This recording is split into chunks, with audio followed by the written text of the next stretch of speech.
Hi, everyone. Welcome to another episode of Second Act Actors. I'm your host, Dr. Janet McMorty, and yeah, I'm still a medical doctor simultaneously trying to pursue a career in acting. My guest this week is Brian Patacca.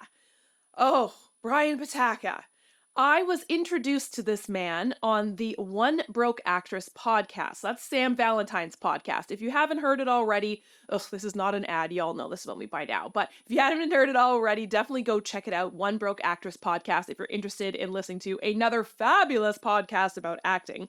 Anyways, she had Brian on her podcast, and I'm not going to spoil it, but he said some things in that podcast episode that hit me so hard as an actor. And I can remember, and we talk about this in the episode, I can remember where I was on the road in rural Ontario, what corner I was turning around in my car when I was listening to this episode and heard what Brian had to say. And I just was shook, as the kids said. I was rocked to my core just by what he has to say about actors and acting and our creativity and our just drive to do art. Again, we talk about this in the episode, so you're going to have to take a listen to figure out what exactly that was that just rocked my soul. Anyway, I got in touch with Brian, and I'm so excited that we got to chat on my podcast. He is an absolute joy. Oh, I realized I never actually told you what he does. He is a coach for actors. Again, I am not affiliated. I don't get any money, no bounce back or anything from Brian and his wonderful coaching company. Y'all should know that about me by now. This is a passion project for me, but I truly, truly love and enjoy his enthusiasm for coaching actors. I think he will be extremely helpful if you're looking for a coach for acting. Not so much like the sorry, I should back up. Not so much the acting part of it, but more the business aspect of it. He's got great classes online about finding an agent. He does one-on-one coaching, et cetera, et cetera. All the information on how to contact him will be in the show notes below. But you are in for a treat. He is an absolute gem. He has so much joy and enthusiasm for actors. He used to be an actor himself. He has an incredible life story. I am so excited for you to hear it. Please enjoy Brian Patacca.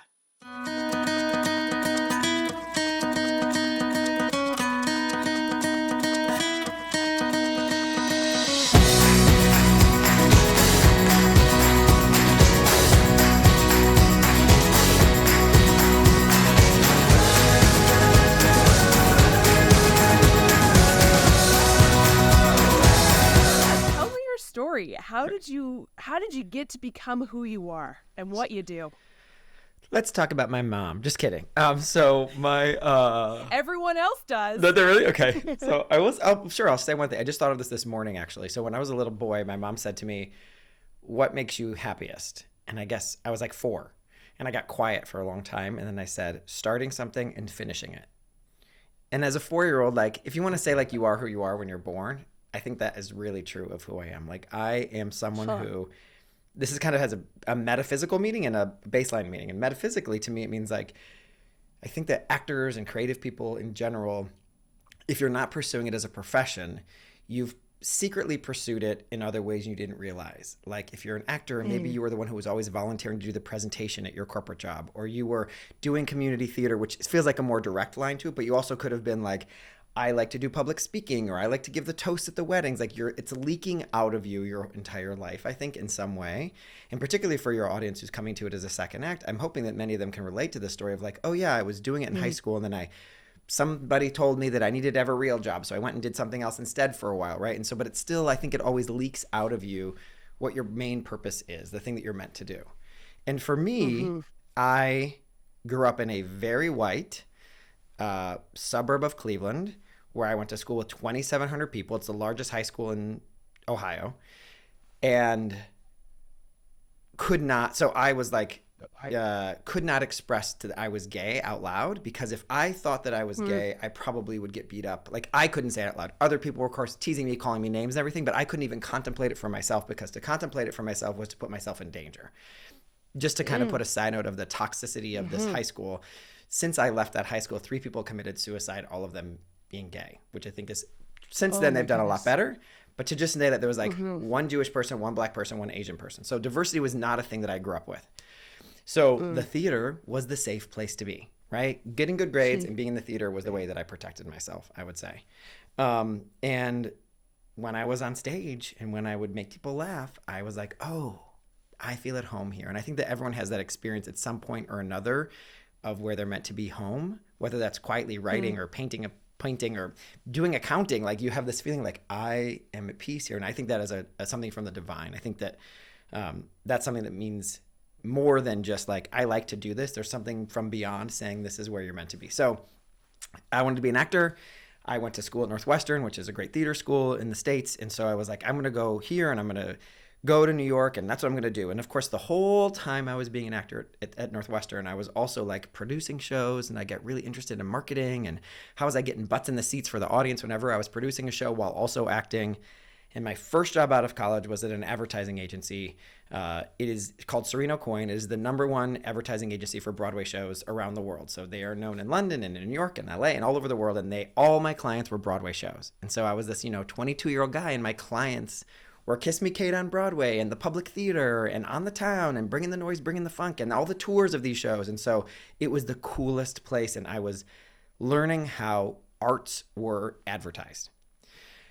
And after 2 years, I said to my boss, I got to go. I got to be an actor. Like, I don't want to grow up to be you is actually the exact language I used. We're friends, so it was okay for me to talk like that. And I got into a show right away called The Donkey Show, which ran for like 7 years off Broadway. It was a Midsummer Night's Dream told through disco songs, directed by the now Tony Award-winning director Diane Paulus. So I was super lucky with great creative people. And backstage, I'd be with this, cast of 10, let's say. It's a tiny cast. And so we got really close, and I'd hear them saying, it's a hard time getting an agent. I'm having a hard time getting auditions. I can't get seen for this. And I was like, are you crazy? Like, I am on stage with you every night, and you're brilliant. That is not okay. And so I just had this resolute, I think not typical, like, that is not the way things are going to work kind of relationship to the business where like, no, that's not how the business works. And I think some people might have a relationship with like, that's just how the business is, or the business is tough. And like, I was like, no, that's not how the business works. And so I started coaching the people backstage of how to do their career better. And somehow the stars aligned and people started getting agents and getting auditions and it was changing for them. And then people would seek me out. And I was like, oh, I love this coaching thing, but I also loved acting. So I wasn't going to leave acting. And so I kept coaching.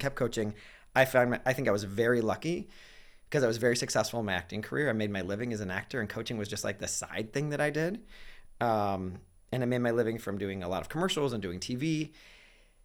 And I was doing great in New York. And then I came to LA and I was doing great in LA. And when I was in LA and I was still quietly coaching all along the way. And when I was in LA and I was on set for a TV show and I had to cancel on a few clients to be there. And I was like, this is fun, but it's more fun to be with my clients. And it was a real wake-up call. Surprising, uncomfortable at first. Wait, can that really be true? Is that really how I feel? What does it mean? What about going to Northwestern? All the thoughts you could possibly have of, am I a failure for saying acting is not the thing for me? Because I wasn't a failure in my acting career, so it wasn't about that. So I was lucky. I think that happiness begets risk. So when you're happy, it's easier to take something a little riskier. When you're fulfilled, it's easier to take something risky. So I was not like, well, acting never happened. I guess I'll become a coach was not my relationship with my coaching. My relationship with coaching is I like coaching better. And so I was off and running. So it took me 2 weeks to say, oh yeah, acting's not the thing. And I was like, okay, I'm coaching. And I'd already gotten life coach training. I've subsequently gotten reverend training. I'm a non-denominational reverend, which means no religions, all religions, no dogma, no doctrine, just the spiritual truths that are the truth of any spirituality in the world, basically, is what I believe. And so what that sums up to is I believe that creativity in our calling is our birthright and that it is important that you take up that space. And so the reason why I even sought out that reverendship, which was not like hey, I'm going to marry my cousin in 10 days. Let me go online. It was like a 3-year program. It should have taken me 2 years. It was very exhaustive, just so everyone gets a picture here. I wanted that reverendship so I could use the language around creativity that meant something to me, that actually connected the dots. And so to me, of course, I was an actor first, because if I want to have deep empathy with the people that I'm working with, I needed to be in those settings.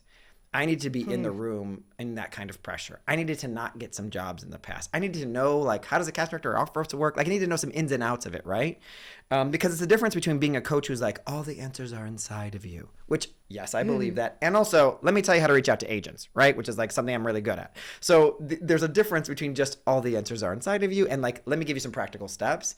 And marrying those two things became, I think, the equivalent to starting something and finishing it for me. Is like, now I feel like, not that I'm ever the perfect coach, I feel like I'm always growing, but I want everyone to start and finish their calling, and for me to be the person, their cheerleader, teammate, captain alongside them, co-captain on their ship, whatever, to help them get there. That's truly how I how coaching has become to be the most important thing that I do.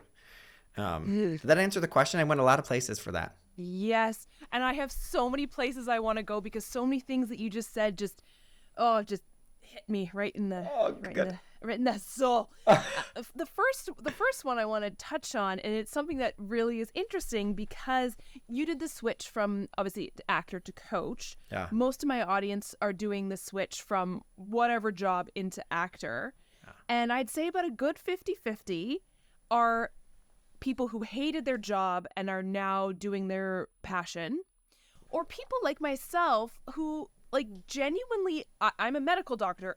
I enjoy being a medical doctor, but there's also this huge fear of saying, it's the sunk cost fallacy, right? Like, I've thrown so much of my money, but also my life. Like, my glory 20 years were gone in a library, right? Right. Like, who am I to now say to the universe, I'm going to give all that up and pursue acting? Yeah. When I still kind of, like, I enjoy that as well. So I'm trying to think, like, do I have a question? It's more of a statement, hurrah. Yeah. But I guess it's how did you make that switch into coaching? Not so much the practical, but the mindset shifts that you had to do. I think that annoyance is the birthplace of invention and reinvention. And I was getting annoyed to cancel on my clients. Yeah. And it would be short-sighted and not as in touch with myself as I am, or I'm sure many of your listeners are, to not acknowledge, I'm getting annoyed every time I have to go to set. And this is not the same general annoyance that I think every actor experiences when you get an audition, you're like, oh crap, I got to change my schedule tomorrow. Like, that's, of course, we all get a little annoyed at that. That's like, it's some work you have to do. That's not the same as I'm excited about the audition or da-da. I was on set at the newsroom, Aaron Sorkin sitting down at the table with me, and I was like, this is really fun. It is not as fun as when I sit across from a client and watch them. Now, I'll be really transparent. Like, actors are the best clients in the world to work with because actors are not afraid to show emotion or be honest about what's going on inside. I don't think I'd be this is kind of stereotypical, so take this with a grain of salt, everybody, but I can't imagine being the life coach for accountants. I mean, I'm sure there are accountants who are expressive with their emotions, right? But I can't imagine, like, for me, that's a little selfish. I love working with actors because I get to see them light up. I get to see them tell me when they're stuck. I get to really be with them in that feeling and create a container where it's safe to express those things, which you don't get in the business, I don't think. So for the mindset that came to me was just, you're annoyed by this.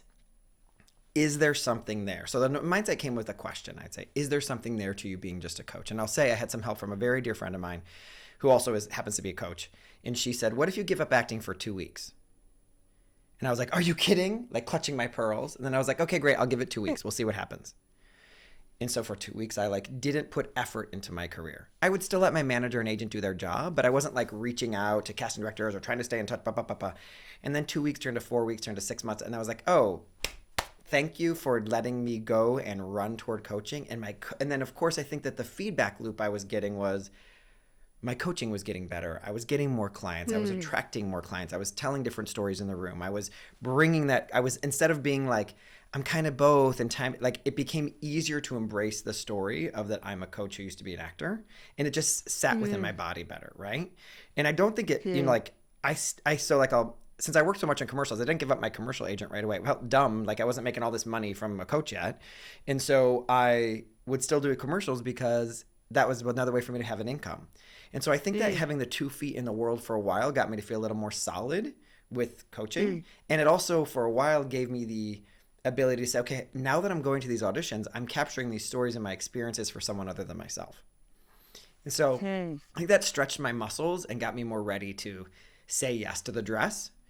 Um, and there's a little bit that this might not be the same for you or for some of your listeners, is it's really, you can see the straight line between actor who's now a coach for actors, and of course the acting experience is bringing itself to the coaching, right? If you're a Yeah. doctor and you're suddenly becoming an actor and you're not doing a procedure or you're playing a doctor, you're like, I'm not always making the straight line, but like from the outside we might not see the straight line. And I think for the inner experience for you, Janet, and I think your listeners could experience this too, is you just need to understand the straight line for yourself. What am I Hmm. bringing from that experience before that I bring into my acting? You know, when people are in deep pain, probably, you know what it is like to be so worried, and you can put a name on something that you're bringing into your acting, right? And those roles might be a little bit more meaningful to you at times. Or maybe you really love things that make people laugh because you've seen the depth of what the world is about. So I think sometimes it can just help us to have what's my straight line for me? No one else has to see it from the outside. But if I have it, it will help me get through, if that makes sense.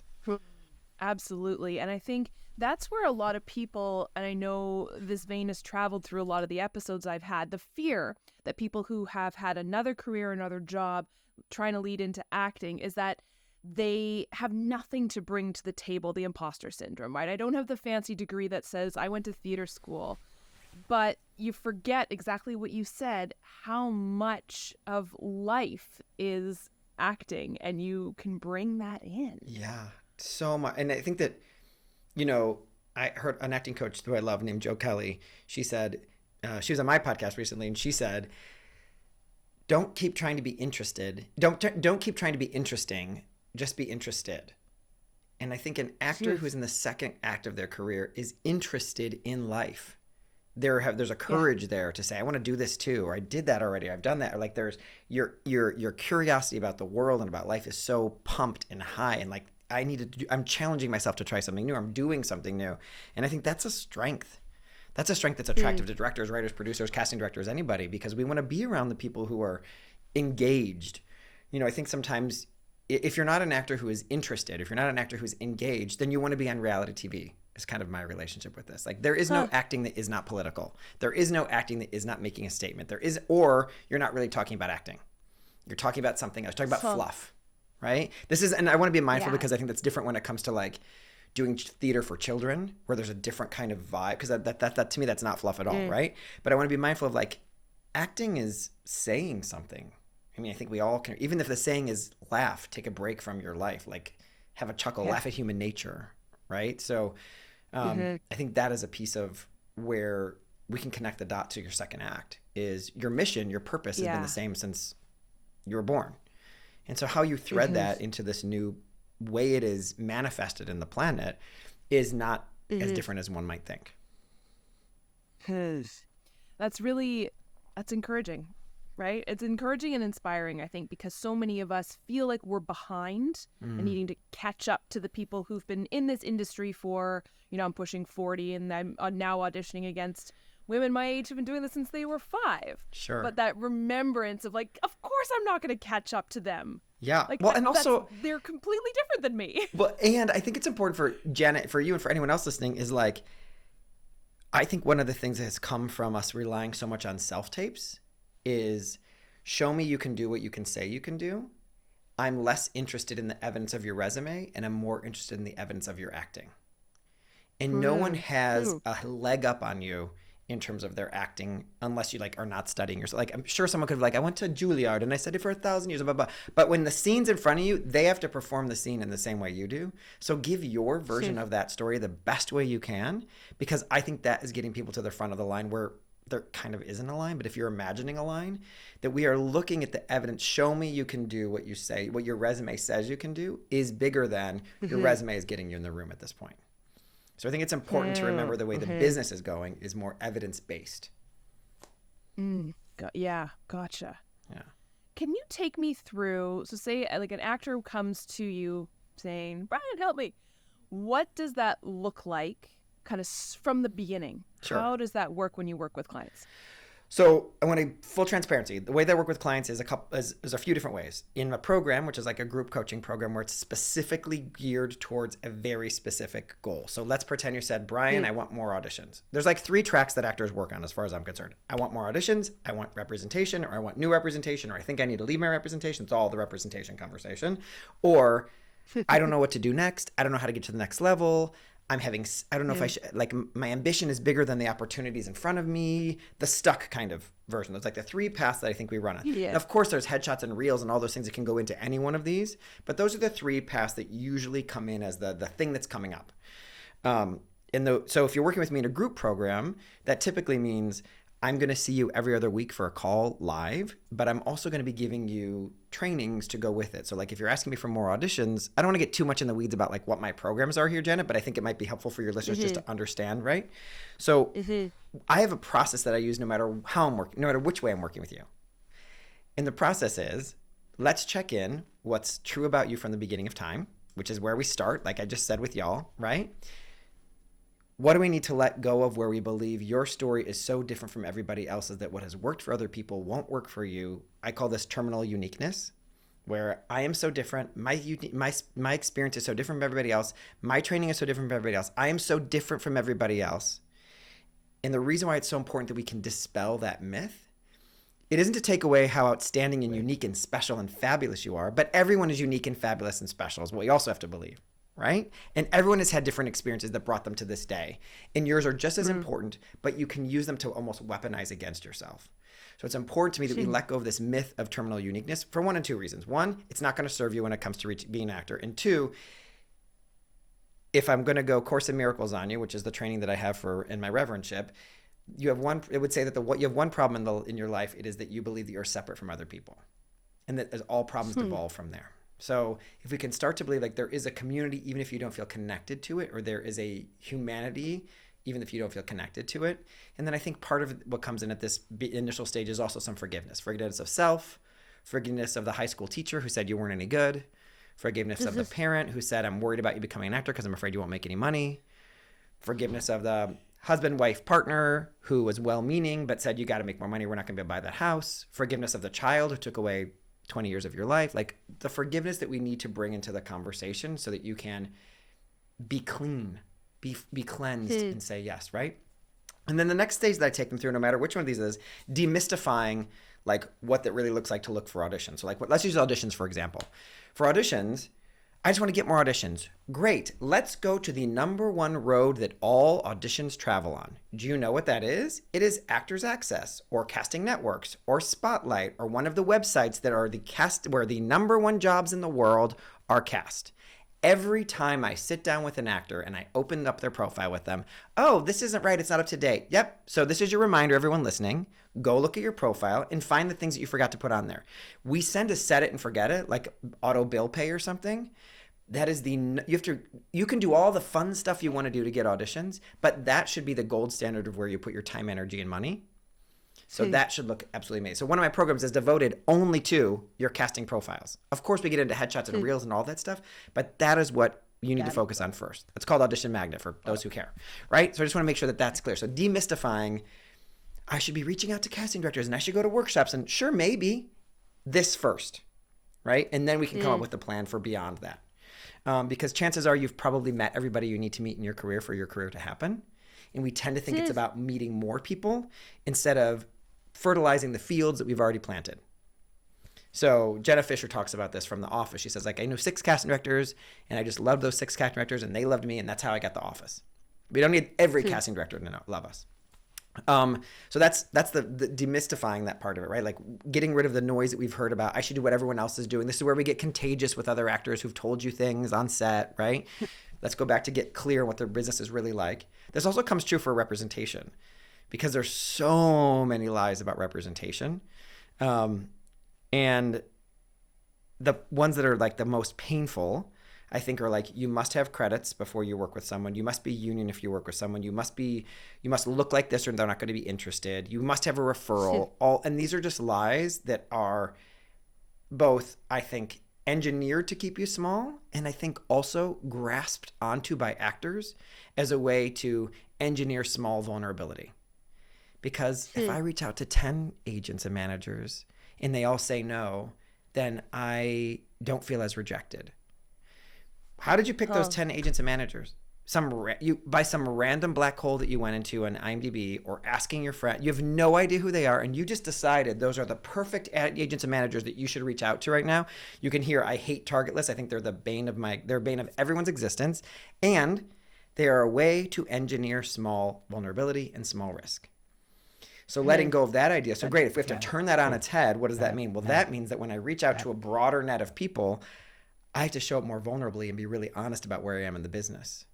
Most actors feel like they have to puff themselves up to sound like, oh, things are going really, really well in my career. Well, guess what? If they're going really well, why are you reaching out to me? I'm an agent.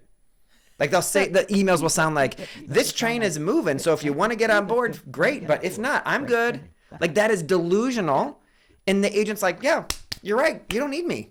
Like the sentence that I see in people's emails that's like, and look, I was able to do all this on my own. And they're like, you sure were. You don't need me. So the vulnerability is, I'm not able to do what's next without talking to someone like you. And that feels vulnerable, and I get that. So that's the myth we want. So that's some of the dispelling of the myth, right? The next part of this is, I'm not going to go too deep into this, but you'll cut me off, Jen, if I go too far. Is we gotta figure out who you are. What's your castability? What's the story that you're telling? How do you fit into the marketplace? Where are some of the outlying roles that you would play that are maybe outside of your wheelhouse? How do we make sure that when someone is meeting you, whether that's a casting director, an agent, writer, director, producer, when they look at, let's use your resume, or when they look at your resume, or they look at an email that you send them, that if they order you on the menu, they know what they're going to get. And we tend to think of like, oh, but if I typecast myself, I'm never going to be cast as anything else. Are you being cast as anything else right now? Because it sounds like you're just keeping yourself, like all I need to know is if I order the broccoli, is it going to be green and look like broccoli? I know you can do more than what you say when you typecast yourself or talk about it being like other actors. I just need to get a sense of what it's going to be like when it's on the plate. Because I'm not going to order a complete unknown thing for dinner. Right? If you went to a restaurant and every single ingredient in the entree was a thing you've never heard of before, you probably wouldn't order it, or you'd have to go, hey, waitress, hey, server, can you tell me a little bit more about this? You're not going to get the chance to have the person go, can you tell me more about you, because you've inspired doubt in them because they have no idea who you are. You're not standing by their table saying, oh, I can tell you what all those ingredients are. You just need to help them out. And I think we think we're pigeonholing ourselves, but you're actually not helping them to know where you fit in. So that's that next process that we go through. And then after that is the rebel system. I think that a lot of what I say sounds radical to people. I mean, the truth is what I'm saying is based on inherent spiritual truths. By showing up, by telling your story, people are attracted and they know how to fit into your story. By faking your story, puffing yourself up, and inauthentically sounding better than you are, they don't know how to find themselves in your story. That's how you end up with an agent who doesn't work that well for you for 10 years and you never leave because you feel loyalty. Or 10 months or whatever it is. Because you're like, well, at least an agent said yes to me. Well, that's because at the beginning of this, you didn't start with that letting go of terminal uniqueness, forgiving yourself, letting go of old stories, so that you could say, I frickin' belong in this business. The way that I like to think about this process is, I want you so full of yourself in the best way possible that when you get, 7 to 50 meetings with managers and agents, that's the kind of results that my clients will get, right? When they get these meetings, they are walking those meetings so in the business already that it is not about please pick me. It is, let's see if I feel good with this person. Let me ask the hard questions about my old agent didn't give me auditions for these 3 offices. Are those offices you have relationships with? Can you tell me some of your clients who are working for them? Where you are so in the business, you're so clear that you are part of this, right? And I want to make sure everyone hears this. Like, it's fun for me to talk about the number of meetings my clients get. Cool, but I actually don't care if you get a lot of meetings. What I care about is you get the one that's the right one. So be mindful of becoming a good student in this business. Like, it's cool. The reason I do love my clients to get a bunch of meetings isn't because they're going to mo better pick the best agent because of that. I just love the experience that an actor has going to 36 meetings and who they are on the other side of that. If you are feeling wanted in 36 meetings, that is an experience that will be a touchstone for your career for decades. Right? So that is why I'm about getting the meetings. It doesn't mean you're going to end up with some dipshit agent who doesn't do a good job because everyone in the world said yes to me, right? That's not what I want it to be. That's where I want you to walk away with. And then after that, Okay. as you're putting yourself out into the world, I like to say data, not drama. I'm not the first person who said that, but we need to create a container where I'm going to hear back from some people and I'm not going to hear back from other ones. Some people are going to say to me, tell me more. Some people are going to say, not right now. What is my relationship to those answers so that I don't fall off my course through this, whether this is reaching out for auditions or reaching out for agents and managers?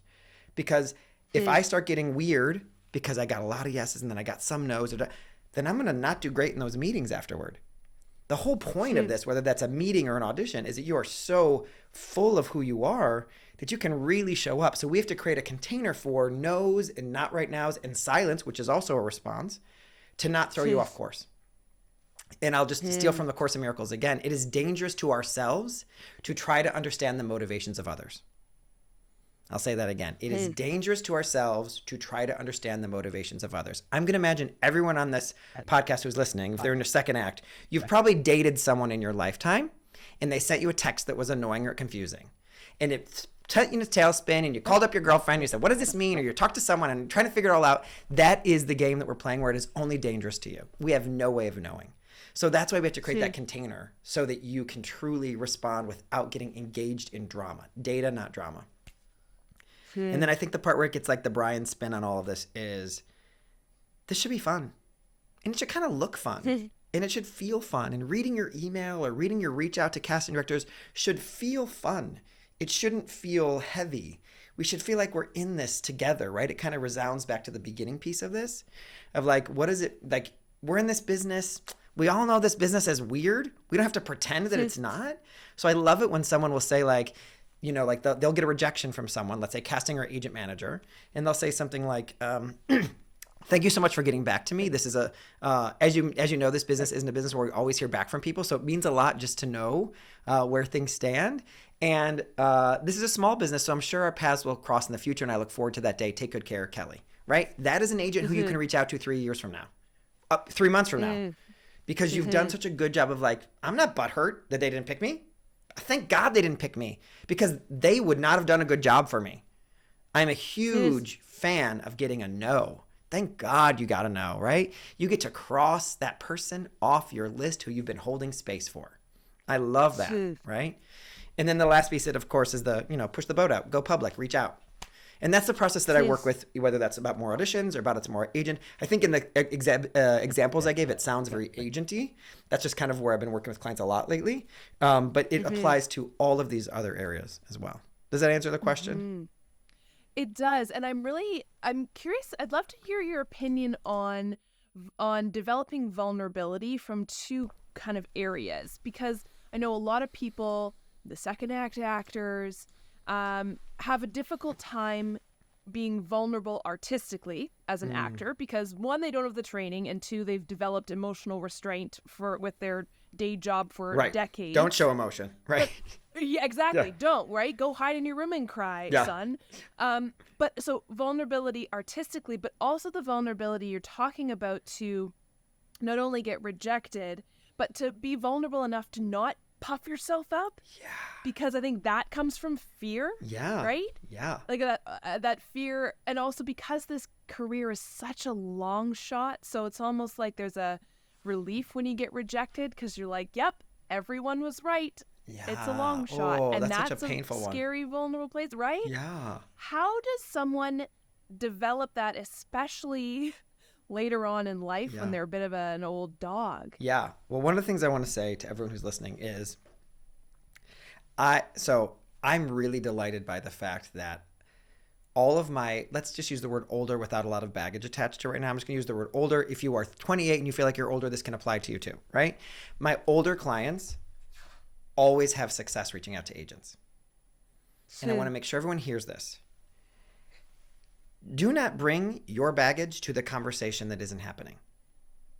Your idea that you've been not in this business for a long time is your bullshit to work out with a coach or a therapist. I'm sitting at my desk sending out my actors to get jobs every day. I'm not thinking about how long they've been in the business. I'm not thinking about how many credits they have. I'm like, this person is right for this job. Go to this casting director, send them a tape. Let's see if we can get you a job. I'm not worried about that because I've already picked you. I've already chosen to work with you. So where this comes up for me around this, like developing the vulnerability, is the people who are not meant for you will not find you. So if you are putting yourself out there and you're saying something like, I'm coming to acting in the second act of my life. There's actually three episodes of my podcast where I talk to actors who are in the third act of their life and they're reaching out to agents and their experiences. And it is so powerful because you have to realize, I want to just like, if someone said to you, non-actor or actor, yeah, I used to be this and now I'm this. And this is my old job. That's a really like we get that story. That's not a hard story to understand. I used to be a doctor and now I'm an actor. I used to be a doctor and now I'm a lawyer. I used to own a shop and now I decided that I want to be a stay-at-home mom. Like that's not a hard understanding. That's harder to be like, well, I used to be a doctor and then I became a radiologist, and like you're going like this longer path. Great, you're fine. This is much easier to understand. So what you have to realize is when you're reaching out and you're putting yourself out there, they're going to get that. They're going to understand like, oh yeah, of course you don't have a bunch of credits here because you haven't been doing this long. Where we make a mistake is we try to hide that that's our past. Try to pull up a smoke screen. Like, don't look too close at my resume because you'll see I haven't been doing this for very long, right? That's the opposite of truth. Guess what doesn't happen when you tell the opposite of truth? No connection. And you sound delusional. So the owning it is, so what I always say is the obstacle is the answer, or the obstacle is the solution, or the problem is the solution. Hey, I am just coming back. I'm coming to acting for the first time after having a previous career as a very successful doctor. When you look at my resume, you'll see there aren't a lot of credits, but my training makes up for that. Here's a tape to take a look and see what I can do, just so you can see if I line up with the kind of clients you're setting out day to day. Let me know if you'd like to set up a meeting. Now, that's not all I'd say in an email, but like that's the energy behind the email that I would send. Because the email that we would typically send, or the reach out we would typically send, is something like, I just booked this, and I just did this, and I just did this, and I just did this. Let me know if you'd like to meet, if I can fit somewhere into your roster. And like, you've just given me like, well, yeah, my clients already have all the, like you have reduced yourself to your receipts. So I'm only going to look at your receipts. So if you're saying I booked this, this, this, and this, and I'm like, yeah, those aren't a big deal to me because I have clients who book more than that. But if you're saying, please, when you look at my resume, please let me fill in the link. Let me, don't read between the lines because I'm going to make it explicit for you. I am coming to this for the first time. I've only been in the business for 3 years. Like I'm saying it directly to you because what we tend to do is allow our resume to speak for us, and it doesn't. Because I know you have had incredible almosts. You've had incredible meetings where the film didn't happen, or you did a film and you ended up on the cutting room floor. All these things that have happened. You had a great acting class and you're not talking about that acting class. You're not saying what your acting teacher said to you. And you have no business knowing what that agent or manager or casting director needs. Get your fingers out of their pants. You have no idea if they need you right now. And you're deciding, well, they probably need me to have this, this, and this before they'll work with me. You have no idea. What if that agent is like, I love working with people who have started acting in their second act of their career. Or I love developmental clients. Or we're always looking for actors in this category at this casting office. We can never find them. I'm so happy this person sent this over to me. Whenever I talk to an agent, because I talk to agents all the time because I want to make sure I'm really delivering the right thing for when my clients reach out to them. We don't have enough people in our older age ranges. So just like, that's like insider knowledge. I don't even care that you have it because I really want you to believe the other stuff first that I'm saying to you. But like, just know that piece. And then to bring the vulnerability in, it is not going to feel, it's not going to feel natural at first. Because at first, you're going to want to bring to the table, I'm reaching out for a job. And let me make my cover letter sound really good. And let me pump myself up so they really think I can do this job. This is acting. It's not like a normal job. Are you the person who this story looks the best on? Not the best out of everybody else, but because it's the story that this director wants to tell. Which is why you went in, you're like, the other people in the waiting room or the other tape didn't look like me at all, but I got the job. Well, because you just happened to be what the story looked the best on. This is not about, someone's better than someone else, right? Leave the questions of being good or bad for acting class. Do not bring that question to an audition. The question for the audition is, can you make this, how does this story look the best on you? My wish is that every single person who submits a tape or goes into an audition room is giving their their best version of the audition. So that the casting director goes, great, we saw chocolate, vanilla, orange sherbet, rainbow sherbet, strawberry, and they were so delicious. Which flavor did you like the best? right? And so that is where the vulnerability comes. It comes in like, let me do this my way, not the way that I think I'm supposed to do it, which is why I think it's helpful to work with like a really nuanced acting coach who can help it be like, Mm, are you really telling the story of the scene? Your way into the scene looks like this as opposed to her way into the scene looks like that. Like that's part of the magic there. And I think part of this uncomfortability, the comfortability with vulnerability comes from the practice. Right? One of the things I mm, think everyone listening who's a second act actor has going for them is you have age going for you. You're not going to, let's not sweat the small stuff. Let's not waste our time. Leave that to the 24-year-old actress who just got out of college who's like, I should already be a star, right? That's not the game we're going to play, right? The game we're going to play is how can I be right. more honest about the fact that this is me coming to this for the first time? And did you watch my tape? Because you can't tell that because my tape is freaking bomb. So your Shoot. goal should be I want my work that is out there to be amazing and I want my reputation to be impeccable. Shoot. Not I want to make up for what I don't have. I'm going to be present Uh-huh. in my career, not in my past. No Mm-hmm. one is looking back behind you. Only you are. Did you notice that there's Shoot. no timelines on an actor's resume? We get Yeah. stuck in chronology. There's no timelines in an actor resume. No one's looking at what happened in what year, right? So be really mindful of the business understands that the breadth of who you are is what you bring to the work. We Shoot. sometimes want to keep reducing ourselves to exactly what's on the resume. So it's Yeah. so important that you fill in the line. So that's why a lot of the beginning of this whole process when I work with people is tell me the story of what it was to be an actor. And it starts to Is where we started this conversation. Oh, when yeah. I was in 12th grade, I did the lead in the musical and it did something to me. And this one teacher said this thing. I remember my mom said to me and this is very well intentioned and I didn't take it the wrong way. Thank God I had the wherewithal. But my mom said to me, she was very worried face. And she said, I think only famous people's kids get to be actors. So my mom is defining Nepo babies before Nepo Nep babies was a thing, babies. right? Right. And I'm like, and I knew that was not don't be an actor, Brian. That was I'm worried about you because I want you to Oof. be successful and experience success in your lifetime. Mm, And I mhm, like shut her down right mhm. away. I remember like, no way, mom, that's what's gonna happen. Da, da, da, right? And I think that's like the ambition of youth, the kind of at that time. But looking back on it now, I can say it with such different perspective. That is what you have as someone Yeah. who's a little older. You have this ability to like, Mhm. I don't need to sweat the small stuff. The job that wasn't for me, I didn't get. That what's not for you will miss you or whatever. Like rejection is God's protection. Whatever word you want to use to say that is, right? So what's meant for you will come to you. Some people say, right? Yeah. And that may sound a little Mhm. woo woo and great. If it works for you to walk away from the audition easily, then use it. Use what's going to give you staying your most present. What I would also say is, who's the astrology who has is the Libra who has the weight that's Oh, holding the the scales? yeah, is it the Libra? I Yeah, don't know. maybe. Okay, anyway. So if Sagittarius? you're I holding the don't know. scales and you're like, I've put more energy into my acting career, that means I'm an actor. If I put less energy into my acting career, more being a mom or more into my medical career in a given month or whatever, like that is no one is doing math. No one is doing math Mhm. but you. Can you let yourself off the hook? Can you reinterpret that thought to, oh dang, I want to be doing more acting? Instead of I should or I'm abandoning acting because this month was a month where I couldn't do auditions or I couldn't go out for my acting class.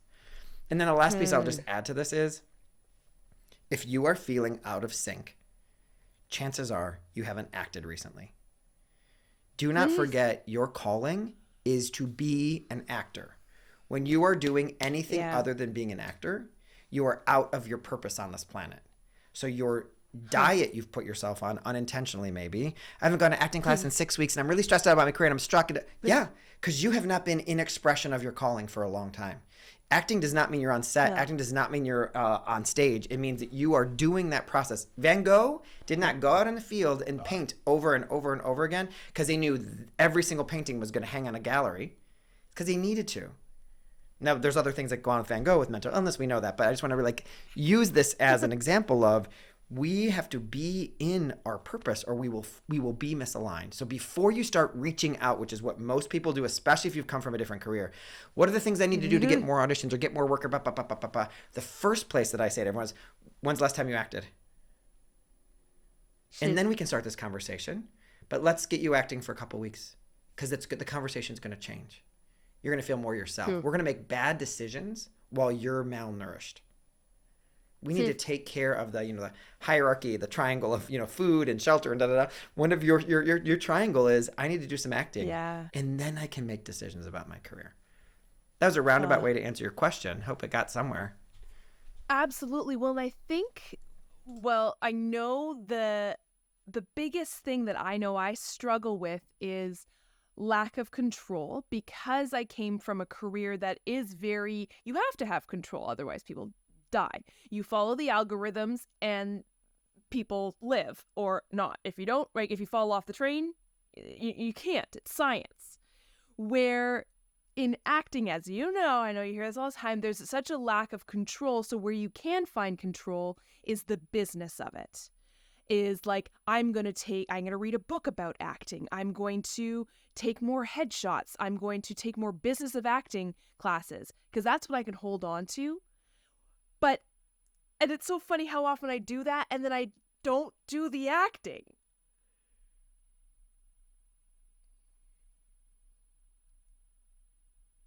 Oh, you're muted.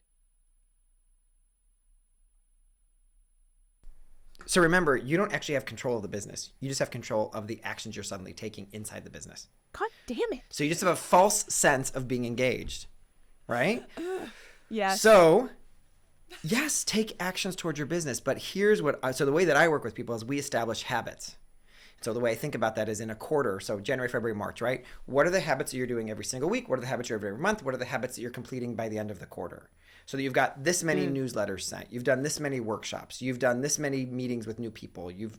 So that we can track, oh, when I send that many newsletters, the next quarter, it looks like I get this many auditions. Because most often, actors are much harder on themselves than they need to be.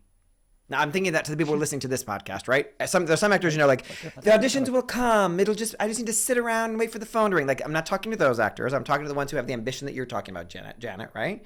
Your ambition, you need to admit this to yourself right now. Your ambition will always be bigger than the opportunities in front of you. It is the same for Nicole Kidman. She's wishing a different film would be written and offered to her. It is always going to be bigger. It is always going to be bigger. So you have to be like, okay, great. So cool. I don't always have to feed my ambition by taking action that may be pointless. So like administrivia bullshit that actors can end up doing, right? So check out if you've been acting recently and then ask a new question. Have I loved up on, have I nurtured the relationships that I already have? And I think that I know that actors focus on casting directors. I just want to make sure we all get every actor in the world focuses on casting directors. Can you please listen to this piece of, I think, brilliant wisdom? I don't know if it's mine, but I'm giving it to you now. Writer, director, producer. Those are the people. So Janet and every actor listening to this podcast knows who the top 5 casting directors in Toronto are, and knows their addresses and how to email them and when they're doing workshops and how to reach out to them. But what's different about Janet's career is she's interacted with different director, writers, and producers. Those are the people that deserve her continual connectedness every month or every couple of months. Because they're unique to her, and they've hired her before or even just auditioned her before. I don't care if they've hired you or not. If they even auditioned you, they deserve to be stayed in contact with. Because what are we trying to work for? Remember, casting directors are going to keep you in the auditioning game. Don't we all want to be offer only? Yeah. If you really want to be in the auditioning game and you love the competition, go to CrossFit. If you are reaching towards casting directors, you're saying, I really love the idea of auditioning for the rest of my life. I'm not saying don't put them on your list, but think of casting directors as your regulars who come into your coffee shop. You want to see the guy who comes in and buys the 12 pounds of coffee every week. That's the writer, director, producer. And that's the person who comes in more rare, right? That person needs to be loved up on, so they come in all the time. They are the decision makers, and they're unique to you. So remember, the people you're staying in contact with is everyone you've ever auditioned for, not just booked with. Because we want to bring a positive and generous assumption to every interaction we've had in the business. So if I've auditioned for them, if I've sent them a self-tape, if they requested a self-tape, they're on my side. So they get to hear from me once a month, somehow. I'm going to figure it out. I'm not going to teach that class right now. There'll be a whole other podcast episode, right? But your job is to tend that field instead of get more fields to tend. Let me get every casting director to know me, and more, which is typically where we go. And the truth is, that's easier. You can figure out how to get a workshop with a casting director. You can go to a class with somebody. It is easier than saying, I'm going to be a good Victorian lady who is great with her thank yous and in her stationery and sending emails and staying connected. Like that is why I tell all my clients, we need to be good Victorian ladies, because a good Victorian lady, when she stops by someone's house, even if she doesn't get to see the person, she will leave a calling card. When she has a coffee or a tea at someone's home, she will send them a thank you card afterward, right? She is always, the good Victorian lady has impeccable manners. And the reason why I dwell in the zone of manners, or the mindset around manners, is it gets rid of any bullshit that you might have in your head about like, well, what do I say to them? And is it okay to reach out? And I don't want to be annoying. You're not. You're leaning on, I have impeccable manners. My manners tell me when we have an interaction, I acknowledge it. If I bump into you at the grocery store, I say, it was lovely to see you at the grocery store. I hope things are going well and hope you finally found the peanut butter you wanted. Thanks, Janet. It is my job to be a good Victorian lady, because that's who I want to be in the business. And let's just be really clear. How freaking cool would you feel if you were the person who did that all the time? Like you will, and you know what? Here's the reason why Brian does this in the first place. It's kind of coming full circle. Because then you're really going to like yourself. You will like who you are being in the business when you do that.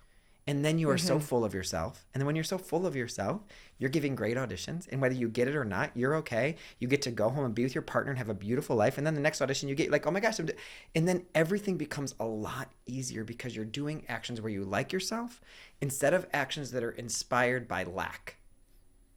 And so I really encourage everybody to think of their best Victorian lady, if you can, when you're thinking about staying in touch with people. And really extending beyond casting directors. Love casting directors. Yes. And. I love that. Yeah. Do you have any favorite moments in your career, both acting or coaching? Do you have a favorite memory?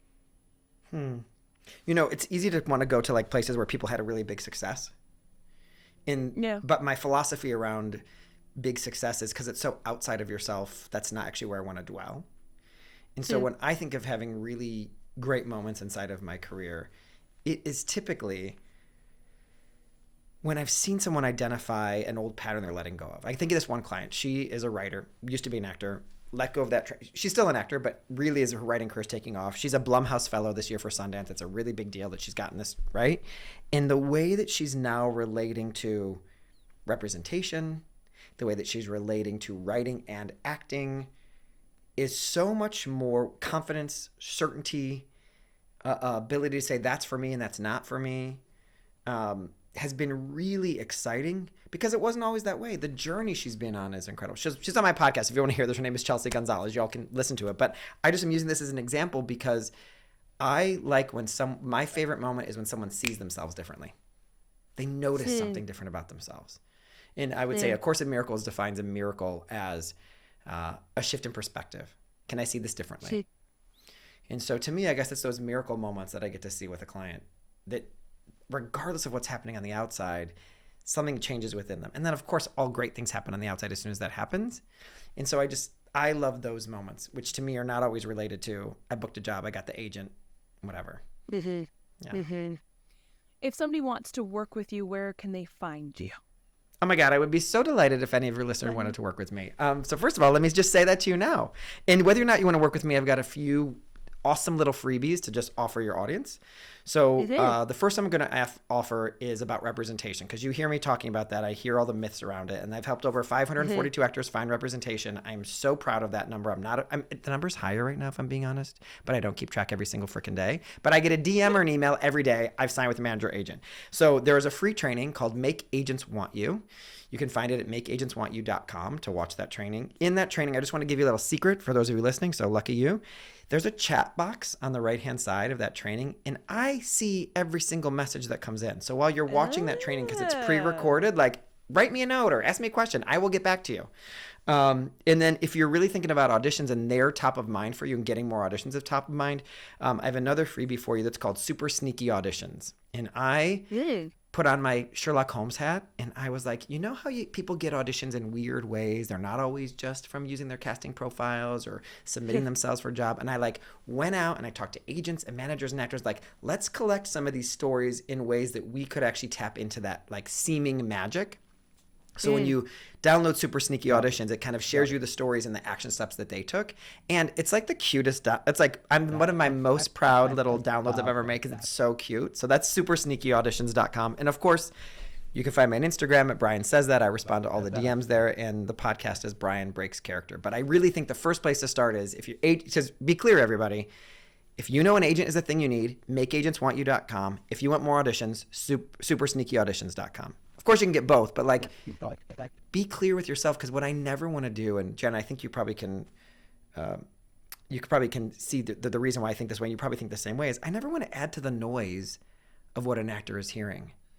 There's so much noise. Yeah. Oh my God. I want you to either, especially beginning actors. Yes, oh and what God. I want people to do is to say, like, if you took my training, you're like, Brian is not for me, please delete, unsubscribe, and don't see anything else from me, and find the person who is for you instead of my content making you feel like you're doing something in your career. I don't want that fallacy of like, oh, I feel like I'm doing something because I'm reading Brian's emails, or no, you're just feeling the good vibes from it. I want you to be taking action. So again, check this out and see if I'm your person. If I'm not, I'll help you connect to somebody else.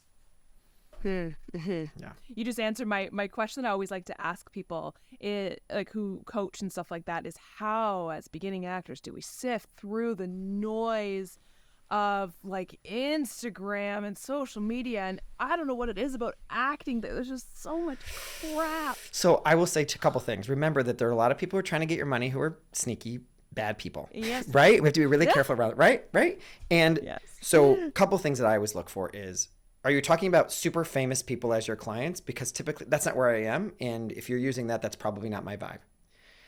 Right? Number one. Number two is try not to follow 600 people. Pick the 4 voices that really resonate with you. And I'm a huge, this is not the right word, but I'm a huge fan of integrity. So like, I want to see that they're walking the walk, which doesn't mean that someone doesn't have personal growth as well. So they're saying, oh, that was a mistake, and now I'm doing it this way. Like, I want to see that vulnerability and authenticity in someone who's coaching. If someone just holds them up as, I am the expert in all things, I will be resistant. I'll just be very clear. I'm like the most annoying client for a coach for the first 8 minutes, because I hate every coach in the world for 8 minutes, and I think I know better than them. And then about 9 minutes, I'm like, oh, I can relax and I can listen now. So I would go for like, who are the people that you listen to where you're like, oh, I can relax and listen. I don't feel talked down to. If people are using the words like the secrets of how to do this, right? Super sneaky auditions is like my secretiest word I'd ever use, because to me, they feel sneaky. But like, if someone, let me show you the secrets of how to whatever. I'm always like, who are you? Is this Aladdin's lamp we're rubbing here? You look at the words they use to see if they actually appeal to you and they're not talking down to you or putting you down. And then I also think, don't let reading emails or reading Instagram give you the feeling that you're in your career. It is meant to educate you to be in your career. So remember, like, if there's a course you're taking and you're engaged, that's great. But just be mindful of, like, you're not actually moving the needle if you're just consuming the content. Ooh, that's good advice. Yeah. We can love to just talk about ourselves and read it all the time, of course. Yeah. Oh, it's so true. Yeah. And you feel like you're, You feel like you're doing something. Like, I will have clients that are my clients. I go, listen, I've seen you 3 times. You feel really good when we're together. I need you to take action. I can't see you till you take more action. We have to be mindful of that. And let's be honest. Actors love to connect, and that is beautiful. So we have to be really mindful of our connection overwhelming our capacity for action. Right. Do you have any final words of advice or wisdom? Yeah. Don't stop doing this. You are meant to do this. You were called to do this. Let go of knowing exactly what the shape has to look like. If you've ever seen a video where, like, you see a bear and a tiger hugging, or it's like a cat and a dog are friends, or a cat and a duck are friends, right? Let go of the idea that you know what the shape of this relationship with acting needs to look like. It might look like a cat and a dog being friends. It might look like a duck and a dog being friends. So defining your success by what comes from the outside is rarely helpful. But defining it by what's going to make you feel good, sure, set a goal. But I think of a goal, we're recording this on right before the Super Bowl. And so you're not going to get many sports references from me, so please listen to this one. If the universe, God, whatever word you use, if we think of them as the quarterback, and you are running toward a goal, he, universe, God, whatever, will know where to throw the ball, will know where to throw the opportunity. If you're running all over, trying everything new, Ava Perón, there's your musical theater reference, then I'm not going to know where to throw the ball. I'm not going to know where to throw the opportunity, even if it's an opportunity that will take you in a different direction. So keep doing this, keep walking toward it, take right-minded action, and keep acting first, and then deal with the business, right? That isn't to say don't start auditioning. That's just say make sure you're taking care of that, tending your field of where you're doing your craft first. And if you need help with that, y'all know where to find me. I'd love to talk to you. I love it. Thank you. I have to say, as we wrap up, so I had heard before your team had reached out to me, which I'm so thankful that they did. I'd heard your episodes on One Broke Actress, and you had said exactly what you just said there. You're called to do this. And I can remember the exact stretch of road I was on when I was listening to that. And I don't mean this to blow smoke up your behind, but there's something about the words, you've been called to do this. I just burst into tears. I was like, and I got a little teary-eyed when you just said it right there. Well, one, I'm just like, he said the thing. But it's that those words are so powerful to me, and I know they have to be to other people as well too. I'm so thankful that your people reached out to me. I was very honored and flattered. Good. And shout out to Sam Valentine and her incredible One Broke Actress podcast for being just an incredible resource for actors, but also parasocially introducing me to you, and then your team introducing it to you. So I think what you do is phenomenal. This is not an ad, but I love the combination of just the empathy you have and the logistics of what you have. Thank you. It's refreshing, and I think it's wonderful, and I think so many people are going to get so much out of this. So thank you so much. Thank you for a chance to connect with your audience.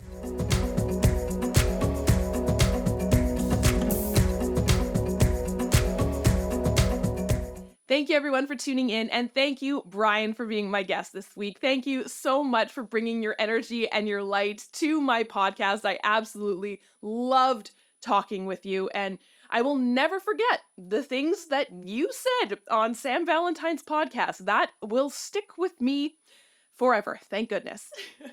If you're interested in working with Brian, I highly recommend it. Again, how many times do I have to say this? But I always get it in my DMs or comments. I am not affiliated in any way with Brian and his company. This is not an ad. But I really think he's a genuine, lovely human being who can help you. If you're interested in having him help you with your acting career, definitely check out the links below in the show notes for how to get in touch with him. I hope you will all tune in next week for another episode of Second Act Actors. Bye!